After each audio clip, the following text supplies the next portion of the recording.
साथियों, आज मैं आप लोगों को शंख बजाने और उसके लाभ के बारे में बताता हूँ कि शंख कैसे बजाते हैं और उसके क्या लाभ होते हैं।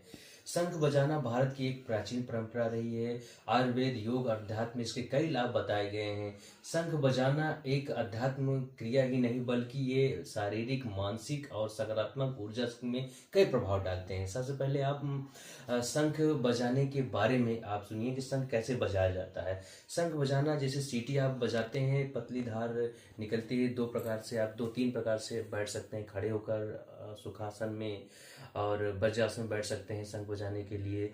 सबसे पहले आप देखिए कि शंख बजाना शंख पकड़ने के तरीके, जैसे ये दाहिने हाथ से आप शंख पकड़िए, आप इस तरह से आप पकड़िए और लंबी गहरी सांस भरिए और पतली धार, जैसे आप सीटी मारते हैं कि मुख से पतली धार निकलती है, शंख के मुख भाग पर आप ये आवाज जो प्रेशर है हवा का उसमें जोर से फूंकेंगे। जैसे मैं आपको बताता हूँ।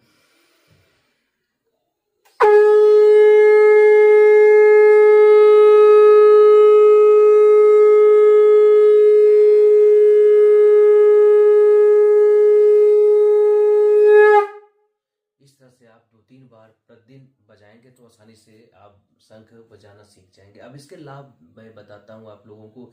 शंख बजाने से हमारी स्वतंत्रता मजबूत होता है, फेफड़े मजबूत होते हैं और शारीरिक जो गले की मांसपेशियां होती हैं उसमें लाभदायक होता है, स्वर यंत्र में भी लाभदायक होता है, पाचन तंत्र में भी लाभदायक होता है और एक नकारात्मक जो सोच होती है उसमें लाभदायक होता है। घर का एक नकारात्मक जो सोच होती है उसमें बहुत ही लाभदायक होता है, वातावरण शुद्ध करता है। कई प्रकार से इसमें लाभ है शंख बजाने से। तो आप प्रतिदिन 2-3 बार शंख बजाइए, इस स्वस्थ रहिए, मस्त रहिए। धन्यवाद साथियों।